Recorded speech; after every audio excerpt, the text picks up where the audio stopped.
Shalom sahabat yang baik hati, salam sehat selalu bagi kita semuanya. Marilah kita bersatu di dalam doa. Ya Allah yang kami sembah, yang kami muliakan, dan kami bersyukur saat ini Tuhan kepadamu. Engkau memimpin hidup kami, Engkau senantiasa beserta dengan kami, dan saat ini kami hendak merenungkan firman-Mu Tuhan, penyertaan-Mu, kasih setiamu yang kami andalkan. Amin. Firman Tuhan bagi kita pada hari ini tertulis dalam Galatia 5 ayat 5. Sebab oleh roh dan karena iman, kita menantikan kebenaran yang kita harapkan. Aimar hite hapursiau di bagasa toddi hita managam hatigoran sihirimoni. Oleh roh dan iman menantikan kebenaran. Tentunya kita menginginkan kebenaran yang memenuhi kita, dan dasar dari segala yang kita lakukan adalah kebenaran. Kebenaran yang bagaimanakah yang sedang kita nantikan? Yaitu Yesus Kristus. Sebab dialah kebenaran yang sejati. Menantikan Yesus Kristus di dalam roh dan iman yang ada pada kita. Yesus Kristus yang telah menyelamatkan kita karena kasih-Nya. Dia hadir untuk menghakimi dunia ini pada kedatangannya kedua kalinya. Kebenaran yang kita peroleh hanya di dalam Yesus Kristus.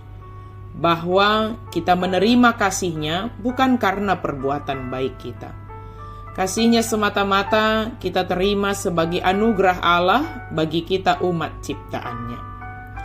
Kristus mati untuk memerdekakan kita dari dosa dan dari hukuman-hukuman di dunia ini akibat dosa kita. Kristus datang untuk memerdekakan kita. Tetapi bukan bebas untuk melakukan apapun yang kita inginkan. Karena itu justru akan membawa kita kembali ke dalam perbuatan oleh keinginan-keinginan egois kita. Sebaliknya, puji syukur kepada Kristus.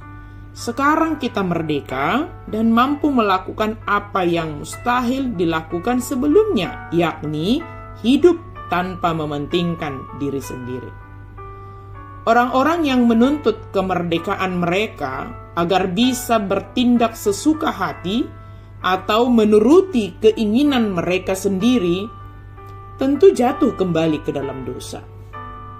Kita harus menentang orang-orang yang karena alasan untuk bisa diselamatkan atau bertumbuh dalam Kristus akan memperbudak kita dengan peraturan-peraturan, metode-metode, atau syarat-syarat khusus sesuai dengan keinginan mereka.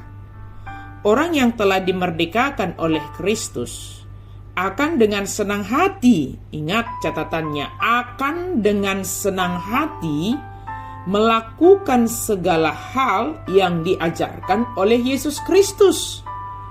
Bukan sebagai beban, bukan sebagai hukuman, bukan sebagai sesuatu yang sangat berat dilakukan. Tetapi kita melakukan ajaran Kristus. Kita dengan senang hati melakukannya, sujud menyembah Yesus Kristus. Sebab Dia adalah kehidupan kita. Di luar Kristus, kita tidak menerima kehidupan. Di dalam Kristus, kita menerima kehidupan. Kebenaran yang dikatakan Paulus kepada jemaat di Galatia ini adalah untuk mendorong beriman sepenuhnya kepada Yesus Kristus sebagai jalan kepada keselamatan. Dan Dialah keselamatan itu. Bukan karena melakukan A, melakukan B, kemudian kita berharap menerima keselamatan. Justru karena kita menerima kasih Allah di dalam Yesus Kristus, maka kita percaya kepadanya dan hidup kita dituntun oleh Allah untuk melakukan kebaikan dan kebenaran, melakukan hukum Taurat.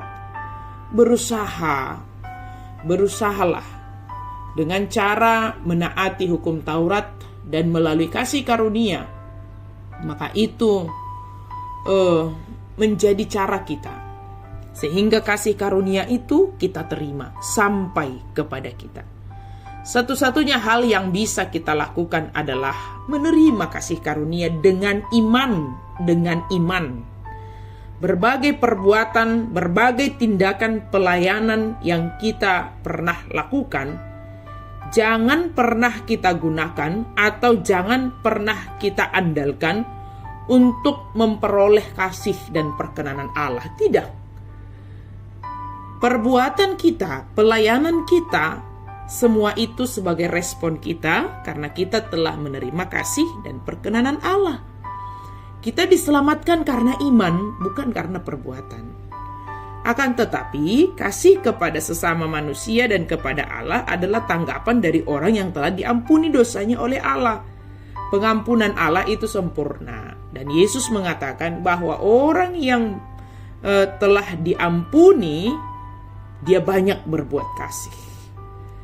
Karena iman terungkap dengan sendirinya melalui kasih, maka kita dapat memeriksa kasih kita kepada sesama manusia sebagai suatu cara untuk memantau iman kita. Sahabat yang baik hati, dengan iman dan Roh Kudus yang dianugerahkan kepada kita, mari kita tetap berharap dan menantikan kebenaran, yaitu Yesus Kristus. Dia yang telah mengasihi kita, dengan kasih juga kita menyatakan iman percaya kita kepada Yesus Kristus. Amin, mari kita berdoa. Terima kasih Tuhan untuk firman-Mu. Oleh roh dan iman, kami senantiasa menantikan kebenaran, menantikan Engkau ya Yesus Kristus. Dan biarlah dalam masa penantian kami ini, kami hidup di dalam roh, kami hidup oleh iman, kami hidup di dalam iman percaya kepada Yesus Kristus. Dalam nama Yesus kami berdoa dan bersyukur. Amin.